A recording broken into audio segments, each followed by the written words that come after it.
All right, I am here with my Commonwealth bro, Ed Vickery. Hi, Ed. How are you? I'm fine, Mark. Good to see you, and I'd really appreciate you participating in our leadership series. Not to put too much pressure on you, but I'm sure you got a lot of good insights for our audience today. And I think a great place to start is if you could just, introduce yourself and tell everybody what you do. Okay, so my name's Ed Vickery. I've been working as a third-party marketer for emerging manager hedge funds for about 6 years. I also work with one platform of emerging market managers as well. And I spend most of my time traveling around the world, meeting investors and meeting hedge funds as well that are prospective managers for my deck. Which I find really fascinating. I know we met a few years ago at a major family office conference and have kept in touch. And I'd like to start. It's a bigger question than I'm going to allow you to answer. I'd like to get a short answer, if you will, on what's your definition of leadership? Leadership. I would say that a leader must be decisive and must be strong.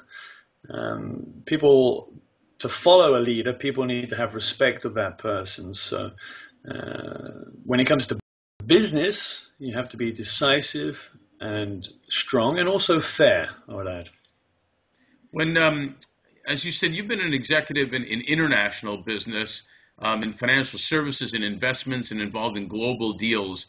How did you evolve into that and specifically into third-party marketing? It's an interesting question, and it goes a long way back to when I graduated from university and I was looking for work. Actually, I ended up going to France and Italy, where I spent a good amount of time. It was very useful for me. I learned different languages. I also enjoyed myself there, which is very important. I think when you have to have the right work-life balance, and I've always tried to enjoy learning new things and going to new places. But in regards to how I ended up in the hedge fund world was I came back to London after doing that for a few years, doing some other business in Europe. And I came back to London and was looking for work to take me elsewhere almost immediately because I was kind of fed up and tired with London after a short amount of time. And I researched which industry to get into using my qualifications. I discovered that the only industry which could take me to a place where I was interested in living and working was the hedge fund industry could take me to the Caribbean. And that actually didn't really work out the way I planned, because it turns out that in the hedge fund industry, at the time I was very young, I was in my lower 20s, right? I didn't really understand the ins and outs of the hedge fund industry. And it turns out that most people who work in the hedge fund industry in the Caribbean are accountants, which was really not my skill set. So anyway, I ended up working in London for 4 years in the hedge fund industry. And then I was doing quite a lot of travel then, and working in different countries, going on business trips to all over Europe and to America. And I came across Los Angeles, and I thought that was a good work-life balance, and I ended up here. Yeah, very cool. So you have an expertise in emerging business, and people have different interpretations of what that means. Can you explain to our audience what it does mean, with whom you engage, and especially how you add value to who your client is? So I would say that I add value to the hedge funds in a number of different ways, some of which they might not even realize. And this is, I'll start with the social proof, which I think is crucial. So raising assets for a hedge fund is like many things in life. The more you chase, the more you can chase people away. So if you've got somebody else doing the chasing for you, it makes you look a lot less needy. And it's the same in human relationships as it is also with fund management. If you have a hedge fund which is sort of trying to show that they're under the radar, that they're very successful, that everybody wants a piece of them, that everybody would love to get into their fund, it's very hard to demonstrate that if you're in a position where you're calling the investors all day long. They're calling you right now. Right now, yes, exactly.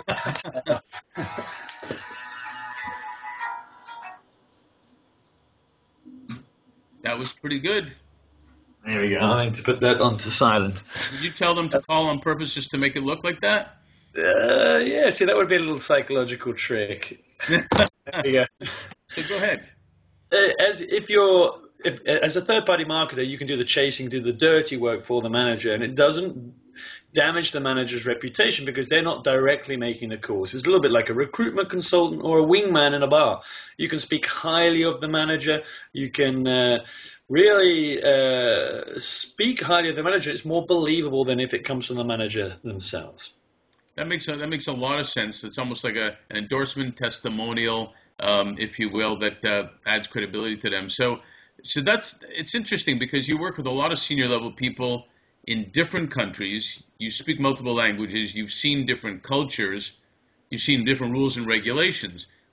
You know that all has to be valuable in exactly what you just said. So my question would be: is that more exciting? Is it more complicated, or is it both?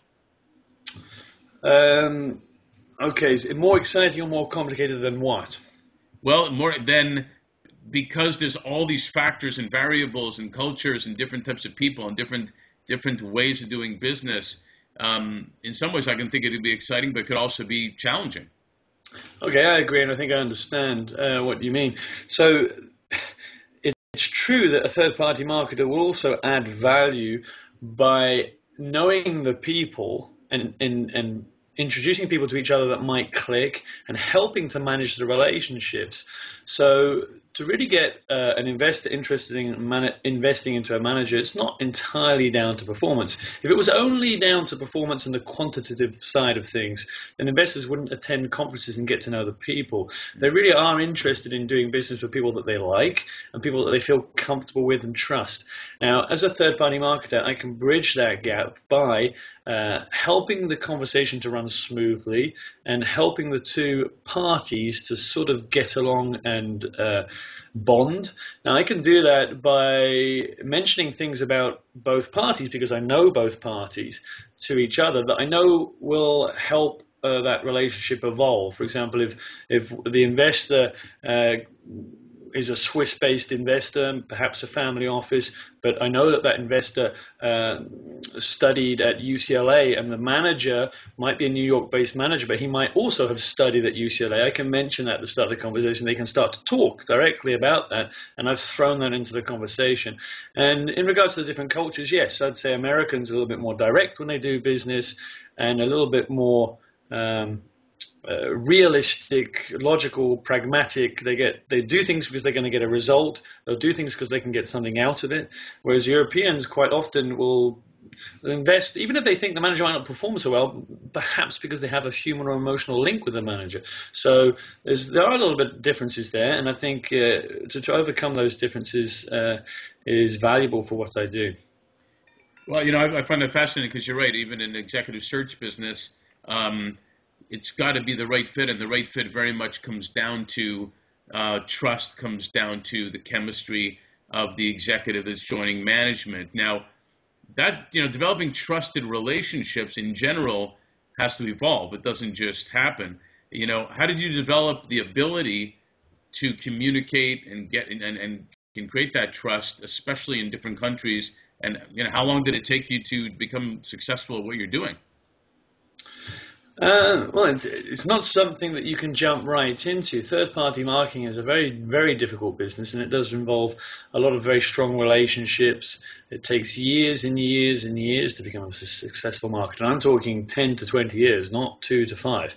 So it's something I'm still working on in regards to developing those relationships and even learning how to develop trust more quickly because it's very valuable. But I think trust is something which you can develop it more quickly if you have an opportunity to do so, if you create those opportunities where you have an opportunity to prove that you're honest and genuine.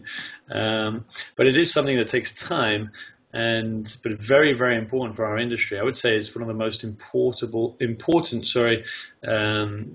attributes to somebody who works in our industry is whether or not he or she is trusted.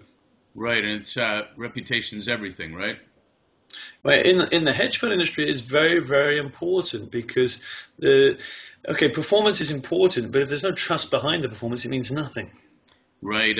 So if someone's someone's watching you and listening to this and saying, and they head up a family office, or they're working in a hedge fund, or for that matter, they're senior financial advisors that handle assets or money. Why would any of those or all of those be smart to contact you? Well, I would like to say that I'm an expert in regards to emerging managers, and I know a lot of the best emerging managers out there, and I work with a select group of those, which I take to the market. So I can add value to institutional investors into emerging manager hedge funds or into emerging markets by helping them to find the ones which might be a good fit for them, or the better ones out there in the market. I reject a lot of managers, I turn them away, I review a lot of managers, and I have to hang my reputation and my career on choosing the best managers. So I like to say that my deck is a solid deck. And on the manager side, if they're looking for somebody who can help them to raise assets, and I do really work on a global, as we mentioned before, scale. I don't just focus on Californian investors or just California managers. I really try to add value by crossing that geographical vacuum and helping link people that wouldn't otherwise get a chance to meet. Do you have or did you have to develop any specialized knowledge in foreign exchange or how markets are acting in different countries, or do you leave that up to the managers themselves? Well, that's quite a good question, because investments just take place if a European investor is investing into an American manager, or an American investor is investing into an Asian investor, into an Asian manager. There are some other issues, regulatory issues. US investors often have to invest into an onshore fund. European investors prefer UCITS, and for them to invest into a continent which is not their own continent, there are some difficulties and some barriers, but they can be crossed. Otherwise, a lot of my deals wouldn't be able to take place. And sometimes there are issues in regards to currencies and hedging, but usually that's for the investor actually to figure out and understand how they want to do that and how they want to manage their own risk. Most investors that I deal with are quite sophisticated institutional investors, and they have ways of doing that themselves.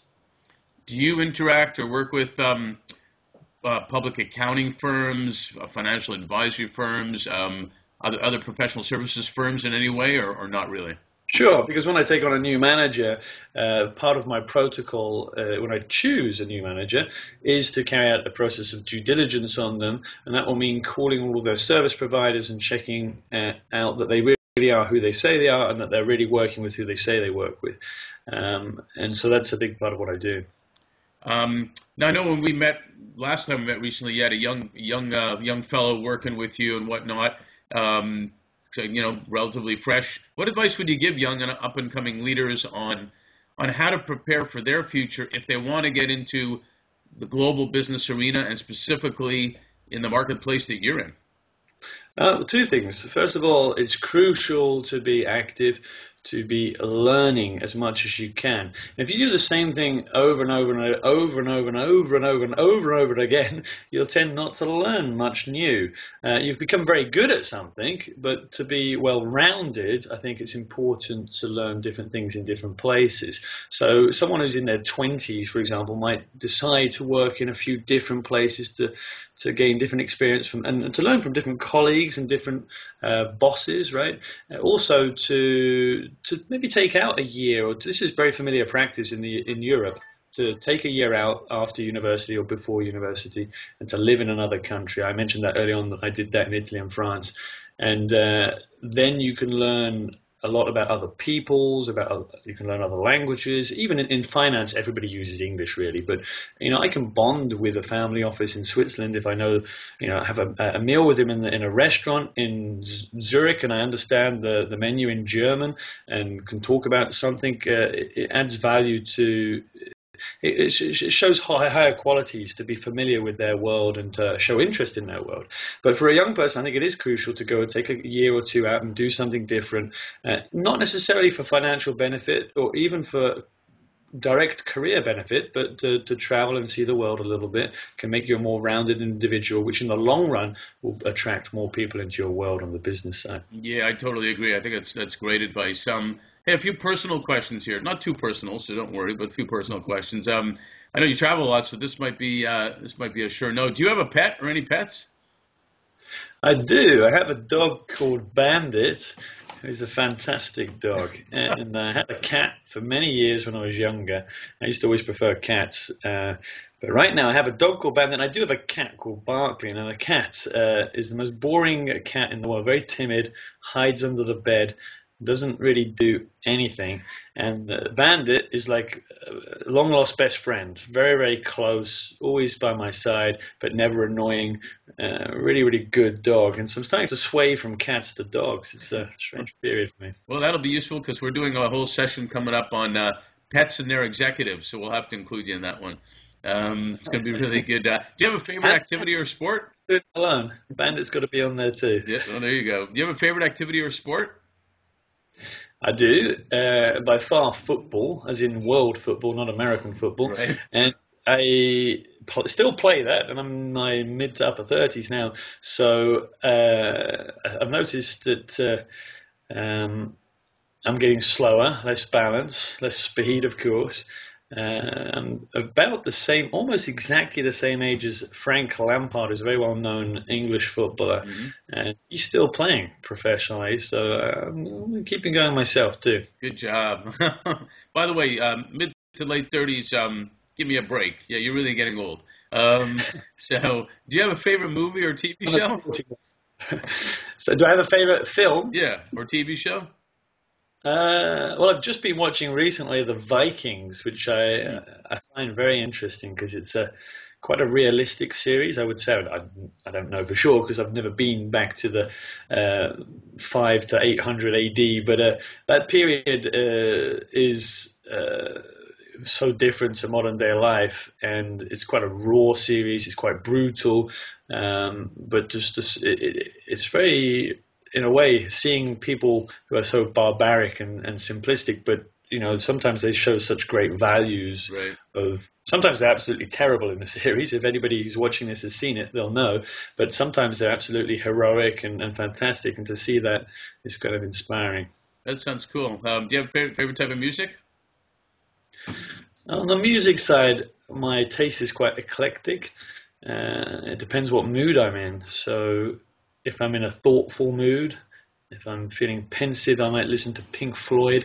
If I'm feeling lively on a Saturday night, it might be something a little bit more energetic, Rolling Stones or Oasis or something. So it really depends. But I quite like dance music and trancey dance music to go out to as well, which that's another thing which is really different between the US and Europe. So some of the big DJs in Europe are really not known here, and vice versa. And it's different type of music, different style of dancing too, which I've noticed. No, absolutely. How about food? Favorite type of food? Italian. I lived in Italy for 5 years, and I do love good Italian food. But again, I've got probably a list of 5 to 10 favorite plates. I could write a list of 5 to 10 favorite dishes, and there would be some quite random things on there. I'm a Cornish man, so I love a Cornish pasty. I'm also British, so I love English breakfast.